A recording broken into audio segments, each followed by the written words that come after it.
All right. So let's start today with defining the organization strategic direction. So okay, as for now, okay, we have highlighted several technological innovations from the first 4 or 5 chapters. Okay, just to remind you, in this subject, you are all the managers of the strategic unit, transformation unit. Okay, so any ideas that you propose in this subject, or any ideas you propose, would be reflecting your decision, your ideas as the managers of this particular division, iaitu strategic management ke, strategic transformation unit ke, because you are going to tell the management of the company, of the organization, this is how we are going to go like. Okay, this is how. Inilah matlamat kita and we are going to this way. Okay, just imagine kalau saya bagi contoh, let's say you are now working with AirAsia, for example, or Grab.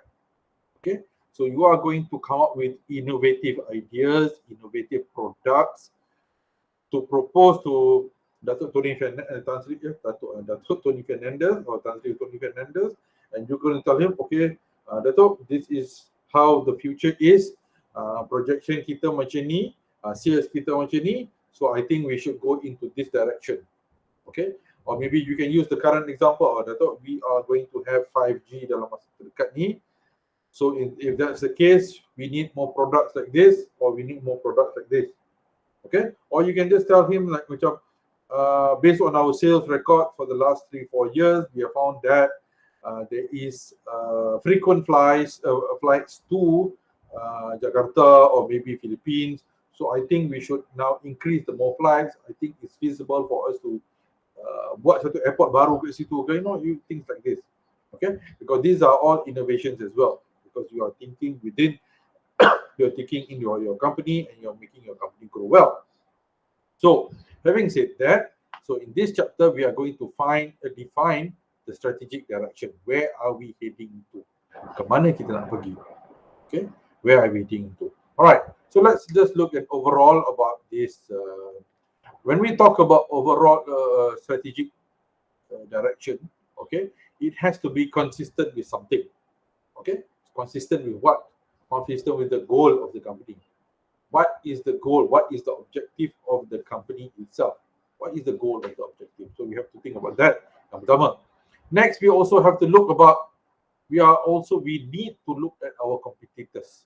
Siapa pesaing kita kat luar? So it's very important, because we are going to tell the organization, now, this is the current market. This is the current situation, or this is how the company is, the market is going to be like. So we need to go into this direction, or we might do well in this direction. Okay, and then you have to highlight to the organization, now our competitors dah pergi dah. Our competitors are this. So now we need to be better than them. Okay, and then we are also going to look at how do you access your current position. What is your current status now? Okay, your organization is number 1 in Asia, number 1 in Malaysia. So how are you becoming better? Okay, how are you becoming better? Next, you're also going to identify what are the core competence in your organization. Okay, what is that? Okay, how are you going to be better than the rest? Okay, what is your core values? Apa yang you nak bawa ke arah ke depan? Okay, apa yang nak bawa ke depan? Macam sekarang ni, I heard that AirAsia now, yes, dia dulu buat flights. Now they are also looking at becoming macam Grab lah. Okay, they looked at this macam, this is also a good way of making extra money. Okay, besides the fact that you get extra money, pada pandangan saya, I think that Grab and Uber and all those things gives work opportunity to people. So it's a win-win situation. The company gets money and the people gets their job.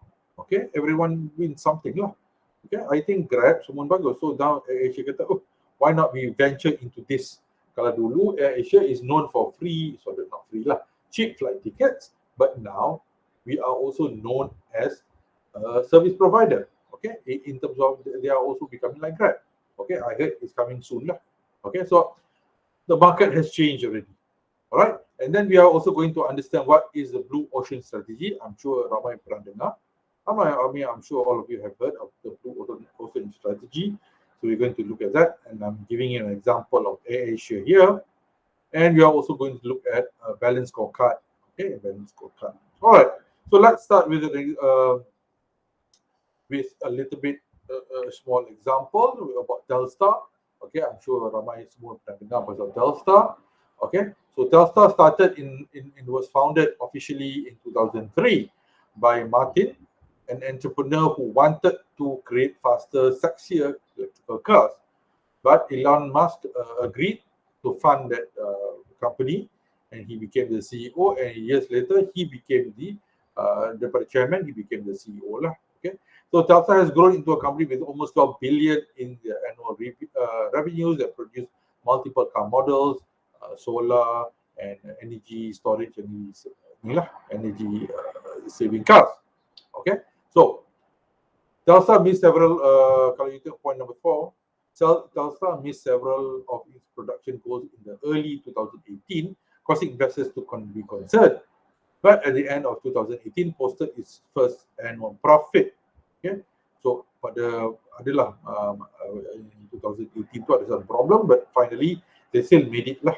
Okay, but was Telstar trying to do much too quickly? So that's also a problem.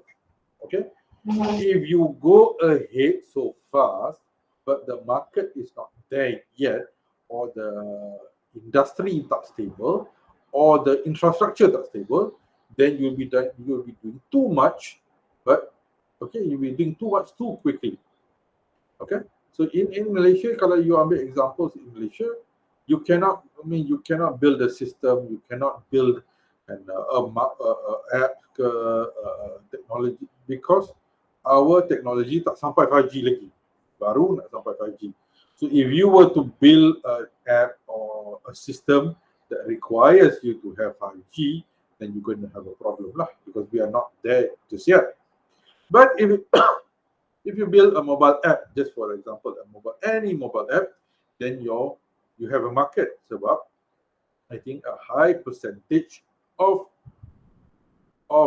customers in Malaysia has a mobile app. So now that's good. That's a good thing, because everyone has a mobile app. So that's why if you are you're focusing on to start up business now, I think you should focus on e-commerce, on technology, on mobile apps. Even sekarang ni nak order kuih pun kita ada apps dia, kita ada paling tidak pun we have a WhatsApp message service. Okay, and you can order kuih from another taman, another area, just through WhatsApp and just paying for the transportation cost provided by Grab or Lala Move and anything else. So now the market has changed. So if the companies is not able to jump on this technology, then you'll be left out lah. Okay, so your decision in your company as the manager of the transformation unit haruslah berfikir ke depan. You need to think ahead based on what is your company good at first. What is the market like now? Okay, what is the market like now? So, point number 3 here. So, Alan, what do you think are Telstar's core competencies? Does it have any source of sustainable competitive advantage? Okay, have this question in mind. Kita akan jawab soalan ni in a few slides from now. What do you think are Telstar's core competencies? That means, the question means, what is Telstar good at? How can Telstar put this macam dia nak compete in the market out there, but what is he good at? Okay, what is he good at? Satu pasukan bola bila dia nak compete in sports, in tournaments, he has to think, what am I good at? Memanglah semua yang masuk ni semua pasukan bola, betul. But how can I compete with others? Everyone has a 11-player team. Semua orang ada player, ada striker, ada defender, ada back kanan, back kiri. Everyone has the same thing. But what is my core competencies? Meaning, how is my team going to be better than the other team? Is it because I have Ronaldo? Or is it because I have 10 important players? Ini tiada kaitan. Okay, so how am I going to compete? Okay, so does it have any sources of sustainable competitive advantage? Am I able to sustain this? Now, if I have these core competencies with me, am I going to be, can I sustain that atas tu? I have good players with me. I have everything with me. I have a good facility. I have a good ball here. I have a good stadium. But can I sustain at that level? Because if you enter the market, okay, you're providing services which is similar to everyone else. So how are you going to do better? Because everyone else is there. Kalau if you open kedai, let's say restaurant, kedai makan. Kalau kita ambil kedai makan kat Melaka lah, asam pedas dekat Jonker Street, okay? Everyone is selling the same thing. Asam pedas. Everyone pun ada dia punya, what do you say, dia punya their own customers. But now you just came in yesterday. Now yes, your asam pedas is nice, but how are you going to compete with the others? How are you going to compete? So you have to think, how do I compete? And once I dah compete, can I sustain this stuff? Tak nak lah macam we buka kedai asam pedas ni, kita berjaya, we make profit for first year, second year, third year, sampai 5 years, okay, thank you very much, dah tutup. Tak boleh macam tu. How do you keep that? Okay, and what do you think Telstar's or Elon Musk's strategic intent is? What was his intent? Apa dia nak buat sebenarnya? So let's discuss about this. Okay, a coherent technological innovation strategy leverages the firm's existing competent position and provide direction for future development. Okay, so if you are coherent, that means it should be consistent. Okay, consistent dengan kat luar tu. Leverage the firm's existing competent position and provide direction for future. Meaning, let's say you are, let's say kita ambil example of Maxis, for example. Maxis is already good lah. Okay, Maxis is already having the competitive edge in the market of mobile technology. But if it's not consistent with the market outside, then it cannot move on. Then it cannot leverage apa yang dia ada tu. Cannot move on. Okay, you cannot leverage. That means you're just there lah. Kat luar ada 5G. Yes, sebelum ini Maxis lah 4G yang paling hebat sekali di Malaysia. But kat luar dah bergerak pada 5G and yet you remain at 4G. Then you cannot go up. You cannot leverage apa yang you ada. You tak boleh nak naik dah. Kodak, for example. Kodak kan, yang buat fotografnya filem dulu. Yes, it was at the top of the level. It was at the top. Okay, everyone will use to say for Kodak. But when the market moved to digital, Kodak remained at, kita kena manual lah. Kodak remained there, so it could not leverage. Dia tak boleh nak compete dengan kat luar dah. It couldn't compete with outside. So when you cannot compete, then you tak boleh lah. That's it. Okay. Sama juga macam Wii, Nintendo Wii ya, pernah. Any one of you pernah main Nintendo Wii tak? Pernah? Tak pernah, Doktor. Pernah dengar tak? Pernah dengar? Pernah dengar lah yang game tu kan. Yes, exactly. So that is a very unique. I think it came to the market mungkin dalam tahun 2006, 7 gitu. Okay, that's a very interesting fact. I mean, how they thought. They thought Nintendo Wii ni is you know lah, dia based on physical movement. Okay, physical movement. So diorang nak berlawan dengan Sony, diorang nak berlawan dengan Microsoft semua tu. How are they going to berlawan? Okay, so they changed their direction. They changed it. Dia kata, these people are only playing games. But kalau you beli Nintendo Wii, Not only you play game, but you exercise. Yang di Sony ke apa namanya, all the other games, you main tennis on the keyboard and joystick. But kalau you main dengan Nintendo Wii, you bergerak betul-betul, you move, you swing your hands. Okay, you swing your hands. So they became popular already because they offered two things, entertainment and sports. As compared to these people, Sony semua, they only offered game satisfaction. Main game duduk depan PC, main dengan joystick apa namanya, you play like that, you don't get anything. Yes, you win the game, hey, happy. But these people thought, okay, let's go into this field. So they went in there and they succeeded. And then barulah Xbox and benda lain semua ikut je lah. So you have to see, you have to think, as you are the managers of your company, you have to think on a different direction. How to make it work. Okay, macam even jual nasi lemak pun.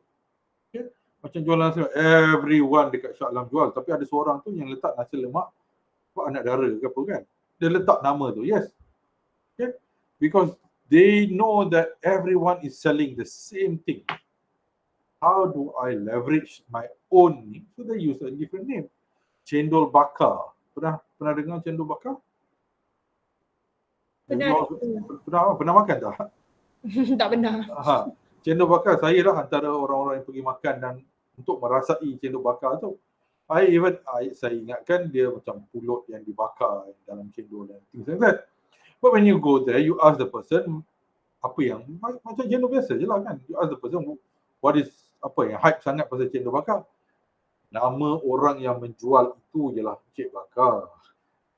So cendol bakar lah, kalau macam cendol Imran orang tak datang lah kan. Cendol Fazrin, siapa nak pergi cendol Fazrin? Alah Fazrin. Tapi somehow cendol bakar tu macam bakar kan. So that means something. So you kan punya tak lah.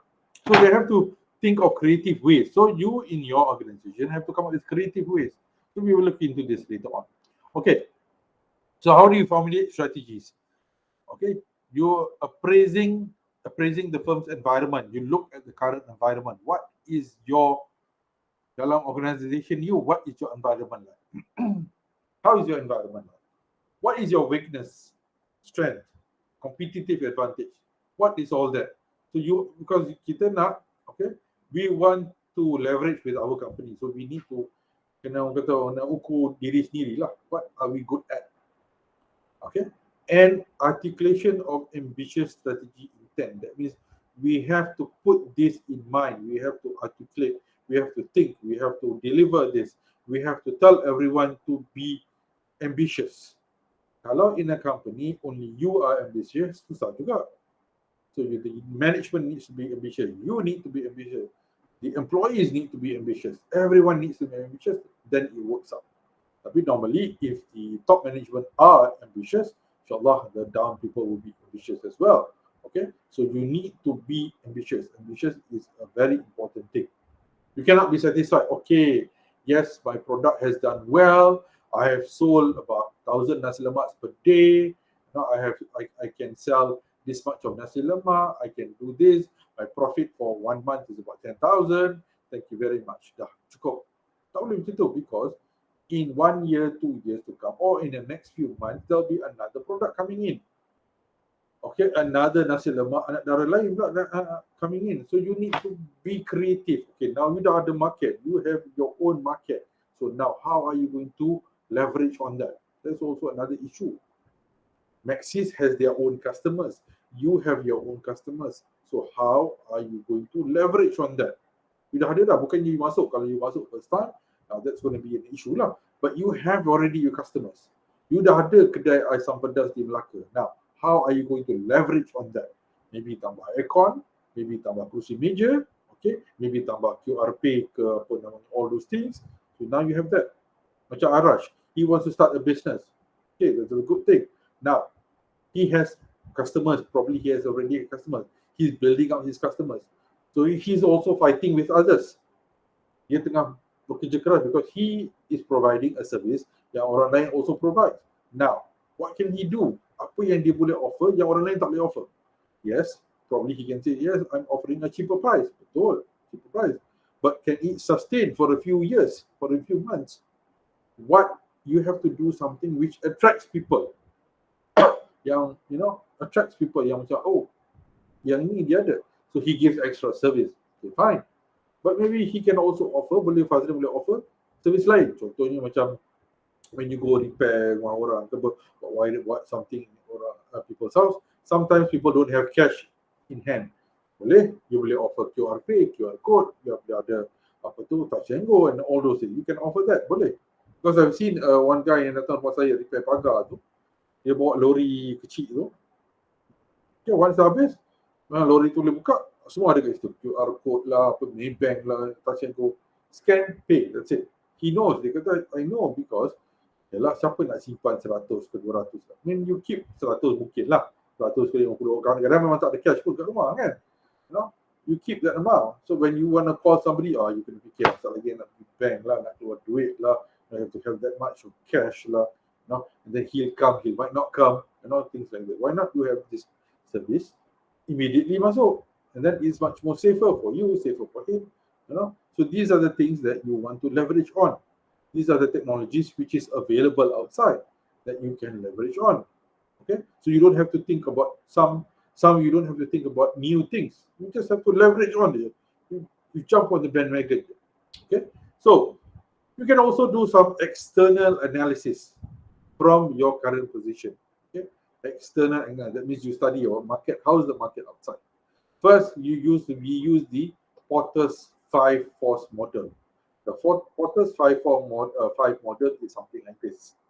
Okay, so this model is used to see how external parties involved in your production, involved with your company, involved in your organization. Okay, so we are looking at 5 items lah. We are looking at rivalry, who is our rival, and we are also looking at who is our potential entrant, ada tak akan masuk, and how is our bargaining power of suppliers. What are the suppliers kita macam mana? Ada satu ke dua ke, or macam kita boleh bargain. Okay, if there are more, we can bargain. Bargaining power of buyers, that means buyers are there. Buyers are the people who use our service. So what are their bargaining power? And threats, that means threat of substitutes. Maybe they do not like us, or maybe they would say, I'm going there to a different company because they offer cheaper price or things like that. Okay, so each of these you have to highlight, and you have to recognize these problems, and you have to address these problems to see where your company is. Because why do you need to do this? Because kita nak evaluate diri sendiri, kita nak evaluate our company. We want to see how is Maxis, let's say you're working with Maxis, outside there. So what is the let's say we look at what is the bargaining power, okay, of suppliers. That means berapa ramai supplier kat situ, and can we change the suppliers? Can we change? If we change, are we still okay? That means dulu you minta supplier from here. Now that's why mostly all the products come from China, India, because there are suppliers there and cheaper there. So they change it. AirAsia moved their office from Malaysia, I think, to Indonesia or Thailand, right? Because it's cheaper there. And what are threats of substitutes? And does the user outside there have bargaining power? Maksudnya, kalau dia orang tak pilih you, tak pilih Maxis, can they choose someone else? Are they only restricted to your organization, your company? So you have to think of that. Kalau you jual nasi lemak dekat satu taman, yes, initially you'll be good lah, betul. Because you're the only one kat taman baru ni, you're the only one selling. So people bargaining power tu memang ada lah. That means people will only come to your shop buy nasi lemak. Tapi later, as time goes on, people have more bargaining power. Maybe people can, there's another shop, or maybe the other shop offers QR code delivery service, but your shop is just a traditional shop. Masuk keluar bayar, masuk keluar bayar. So you have to look at all this. So this is what we say as the Porter's 5 force model. In order, why do we use this? To assess the firm's current position. Okay, to assess the firm's current position. Okay, let's take a short question here. Okay, let's say you are now working, kita bekerja untuk, we are now working for Maxis. Okay, Maxis. All right. Okay. Rashidah kan? Ya, doktor. Okay. If you were to work with Maxis at the moment, okay, at the moment you dah bekerja dengan Maxis, who is your rival untuk sistem untuk Maxis? Sarkom, Yang lain-lain lah. DG. Lain-lain lah. Okay. Threat, what is a potential threat? What kalau dari segi threat, potential entrance. Threat or potential entrance determined by the attractiveness industry hype. So how do you answer this question pula? Packages by other competitors aku, doktor? Yes, correct. Packages by the, betul what you said, the plan kan, we offer all the, and then bargaining power is from the customers. Am I right? From the customers lah. From the customer. Bargaining power supplier pun sama lah. That means if you can get supplier macam kan Maxis ada bagi phone free lah, phone RM1 lah. Okay, that's also, and bargaining powers from the customer lah, because if the customer can pay and this and that. And threats are also there. Okay, because if you do not give a good price, people akan lari lah. Okay, people will run away.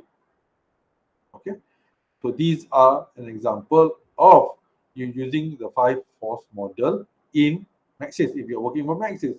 Okay, so you can use this 5 force model in anywhere else. Boleh je kat mana-mana. Okay, so it's 5 force model ni macam your SWOT analysis lah yang kita belajar dulu kan. Strength, weakness, A itu apa? Threats, T is threat, A itu awareness kan. Something else lah, A itu tak ingat. Okay, so how do you want to move forward? You use the SWOT analysis. I mean, I'm sure you use it in your organization as well. But you can use this SWOT model, this Porter's 5 force model in any situation, in any organization. Tak kisahlah it's only if you're doing jual apa tu, goreng pisang, tak apa. Okay, because you need to list down how, because you want to go up. The objective of using the 5 force Porter's model is only one: to analyze the industry and your competitors and how to move forward.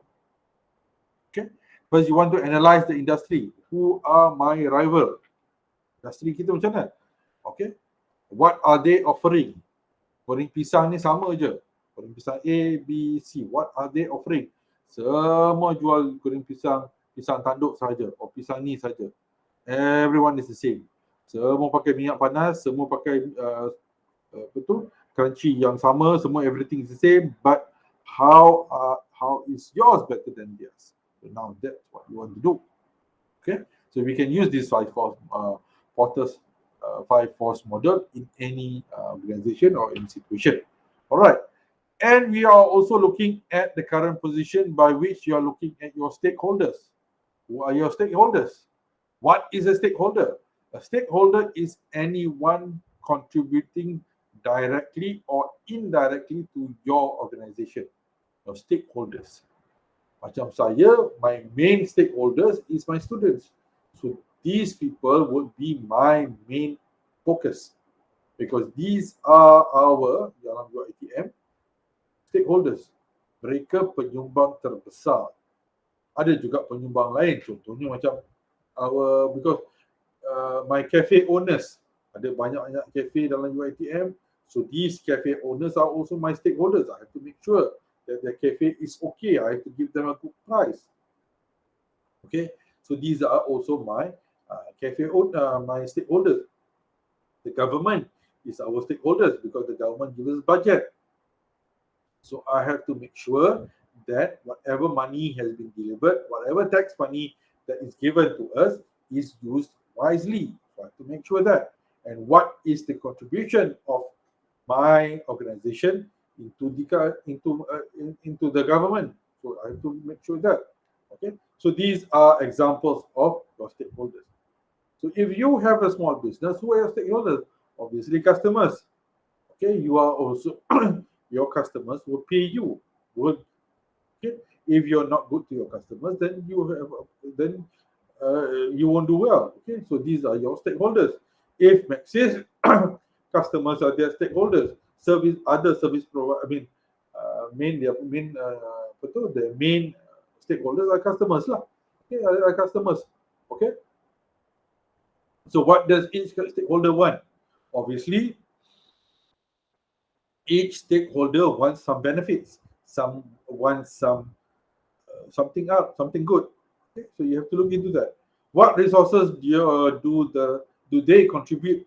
How do they contribute to your okay, macam customers yang jual pisang, satu dia bagi duit, satu they give you income.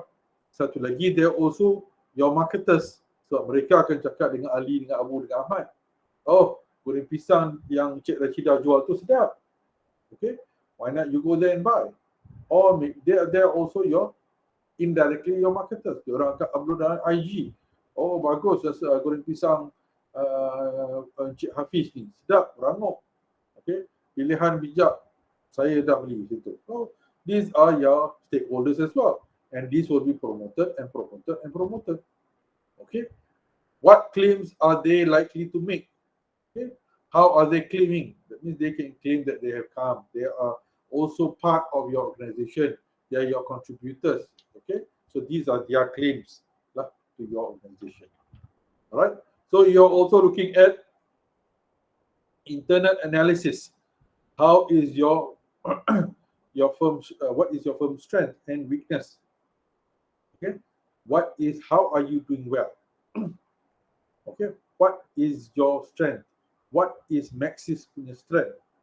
Okay, because maybe they have good software engineers, they have good employees. Okay, so you have to look at all this. Okay, assess which strength have potential. Okay, which strength has potential? Okay, when in each potential, is it rare, valuable, or maybe inimitable? That means you cannot get it anywhere. Okay, so you have to look at all these strengths. Okay, strength is not only at an employee. Employee macam let's say Hafiz ni hebat. Okay, so yes, he has the strength inside the company, but strength of a company is not only at its employee. Its strength can be at a location. Location itu boleh jadi strength. If your company opens at a new taman, for example, let's say you open a grocery shop in a new taman, so that is your strength because you are the only kedai di kawasan taman tersebut. That is your strength. It's very rare. It's very valuable. You cannot get it anywhere. So dalam taman tu, siapa yang nak pergi kedai runcit akan pergi pada kedai runcit Fazrin sahaja. Macam tu. You cannot go anywhere else. You have to come to that shop. Everyone going out of the taman akan nampak kedai runcit Fazrin. Okay? Everyone yang masuk taman akan nampak kedai runcit Fazrin. So that is your strength. Your strength of the organization need not be the employees, can also be a location, can also be the service that you provide. Kedai runcit Fazrin ni also provides you delivery service. So that is also an upper hand. Okay, so you can be dalam satu taman, biasanya akan ada 2-3 kedai runcit, tapi each kedai runcit akan ada customer data sendiri. Kalau you perasan. Walaupun dalam satu kawasan rumah tu mungkin ada 1,000 orang, 2,000 orang saja, tapi dalam tu ada 3-4 kedai runcit yang sama, yang jual benda yang sama je. But each kedai runcit will have their own strength. Akan ada this type of people go here, this type of people go here, this type of people go here. Kenapa? There is a reason for that. Because maybe some people like to go to this shop, sebab dia punya owner tu suka cakap banyak. Some young people macam saya like to go to this shop sebab dia pakai apa tu, QR code ke, dia pakai card ke. Some people like to go to the front shop sebab dia ada banyak budak-budak suka pergi situ. So each of them have their own advantage. Okay, so you have to use in your organization, you have to use this advantage to compete, be a competitive advantage and sustain. Sustain meaning you dah compete, you dah hebat, and you need to remain, you need to sustain this. So you don't want to have a kedai runcit which is like baru yang masuk, you are the first kedai runcit kat taman ni, but you only last for the first 5 years. Lepas tu you dah down, tak boleh. You want to sustain that. Okay, you want to sustain that. So in order for your organization to sustain that, your organization needs to provide something new, needs to come up with a new innovation. This is where your responsibility is. You have a competitive advantage. The other advantage too. Now, how do you sustain that? In order for you to sustain that, you need to move forward. Okay? Yes, you are working with this company. Betul. Customer ramai, you are making this, your company is making this, but you have to also remember there are also others yang masuk, other companies yang masuk. So if you do not change, maka you will be left out. Okay? So resources are difficult or impossible to imitate when they are basic, path dependent, socially complex, casually ambiguous. Okay? Tacit means that means the knowledge whichever you have inside your organization is all inside. It's not printed out. It's all inside the head. Okay? It's all inside the facts tu semua dalam. Sometimes you see a small shop dalam kawasan taman ni kan. Kedai kecil je, but it used to do well those days. But later in a few years, bila kedai-kedai lain masuk yang provide service lain, that shop does not do well anymore. Why? Because it's all tacit, it's all the knowledge of that shop too is all inside the head. It was never expanded, never transferred down. Habis kat situ je. Okay? And that shop is path dependent. That means it only depended on that situation. It only depended because that one taman was new. So it depends on that. Lepas tu taman tu grow, taman tu kembang, and the new shops came, dia tak boleh handle. Okay? So you cannot be path dependent. Yes, it's a start, but you cannot be path dependent. Socially complex, so many difficulties in the company. Casually ambiguous, we do not know how does the company work. Okay, dah banyak sangat dah. Okay, we don't know how it works. Okay, so core competencies bermaksud a set of integrated and harmonious ability that distinguishes the firm in the marketplace. That means how do your organization is distinguished differently in the marketplace. Orang sebut je Maxis, they know. Orang sebut je apa namanya Salcom, they know. Orang sebut je DG, they know the yellow guy. Macam tu. So it's different and how they know lah. Well, okay, how they know lah. Orang sebut je Astro, lah secara ulangan balik. Macam tu lah. Okay, so these are the things that you need to understand. Okay, let's see where we are now.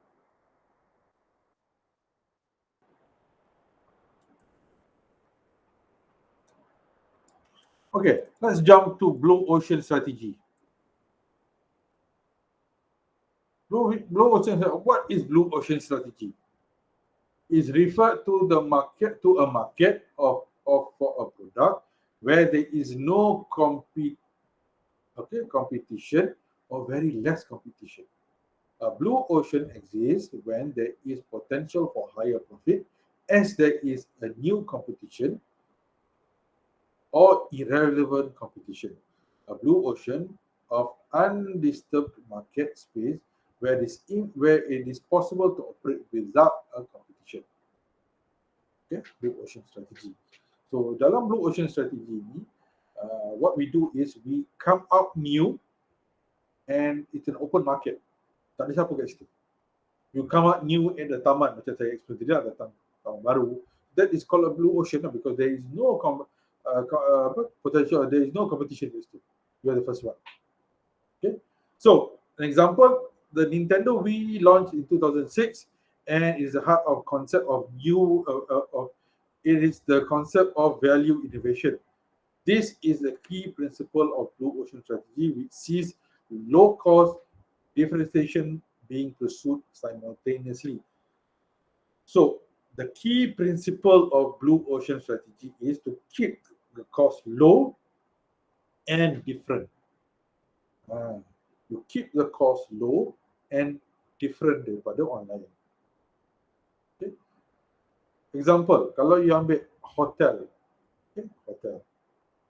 You ada those days we only have 5-star, 4-star hotel. So hotel lah banyak-banyak service. Among the services in the hotel is buffet. Okay, buffet service. What else do you have? You have a big room. Bila you do big room, obviously lah aircon kena lebih lah. And then you have a swimming pool service and things like that.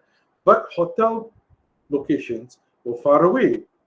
That means kalau you duduk hotel dulu dia jauh lah. So it's near the seaside. And some people don't want to go to the sea, and some people just want to lepak in the swimming pool, or some people don't want to do that, they just want to sleep je, macam untuk backpackers lah. So if you look at that, that's why you have this concept hotels macam yang hotel-hotel hotel yang fancy ni dipanggil apa? Apa nama dia? Can anyone help me? Those fancy hotels tu. Apa nama dia? Bukan budget hotel, apa?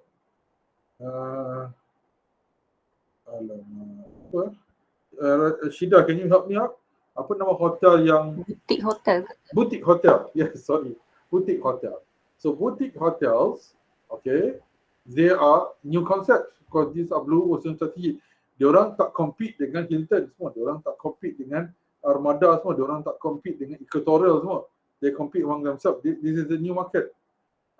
A small hotel gives you the necessary whatever you need. Buffet pun kadang-kadang ada, kadang-kadang kecil sangat-sangat.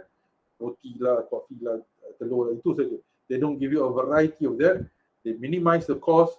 The rooms are small, cleaner, okay, and it's located in strategic location. So those people yang macam bujang-bujang ni yang tak suka swimming ke apa ke, they can use this at a cheaper rate. So that's a blue ocean strategy. So that's why you come up with the concept of that's why you come up with a new concept. You nak buat hotel kan, tapi you tak nak bersaing. How can, kalau you buat hotel, you nak bersaing dengan Hilton, you nak bersaing dengan those hotel yang memang sedia ada, besar dah. Why not you come up with a cheaper hotel? That's why you have like another company called OYO, OYO. Ambil hotel yang sedia ada, refurbish balik, sell it at a cheaper price. Okay, so this is some difference lah. So the difference between blue ocean, lawan dia is red ocean. Red ocean is you compete in the existing market. So you, let's say kita nak keluar dengan a new, kita nak keluar, or we want to sell goreng pisang. Tenang je, kita nak jual goreng pisang di satu taman yang ada 10 orang jual goreng pisang. So we want to compete with that. Kita nak buka satu kedai asam pedas di Melaka, di Jonker Street, yang penuh dengan asam pedas. So how are we going to compete? How are we going to beat the market? How are we going to exploit? How are you going to make value added, value cost trade-off, and align the whole system of firm's activity with the strategic choice of differentiation or lower cost? So you nak masuk kedai area yang memang dah ada nasi lemak, memang dah ada asam pedas. So you have to, this is rate lah. Okay. In a blue ocean strategy is uncontested. Tak ada orang pergi. Irrelevant. Competition irrelevant. Create new demand.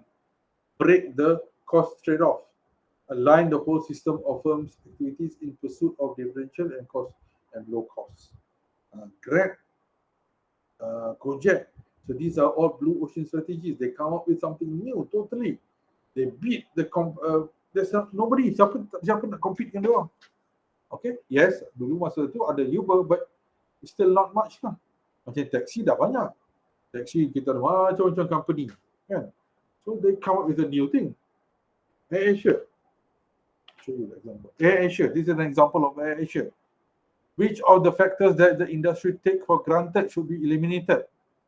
So bila saya fikir balik, diorang keluarkan makanan daripada aeroplane. So this is blue ocean strategy. Sebab makanan ada yang makan, ada yang tak, and this is not important. Kalau setakat daripada KL ke Langkawi, flight 40 minutes, takkan nak serve makanan. Alright, these are expensive. So they take out this food. Some people don't eat, so they take out this food. Okay? Okay. Now, before we stop for a short break, I'm going to give you this example, and we will discuss about this example once we come back from our break dalam pukul 10:15. Saya bagi 15 minit break, and let us talk about this strategy. Okay, let's answer these questions. Okay, kita pakai example Asia ni. Okay, so these are the 4 questions that need to be answered in order for you to use the blue ocean strategy. Okay, so saya dah jawab soalan yang pertama. Kita tengok soalan kedua, ketiga, keempat. Okay, so we stop now and we sambung balik dalam masa 15 minutes from now. So we start back at about 10:15. Is that okay? Yeah, Hafiz, okay? Okay, Arash, okay? Okay. Alright, good. Okay. Alright, we start back at 10:15. Saya akan upload, saya akan letakkan slide itu dalam ni so that you can have a look as well. Okay?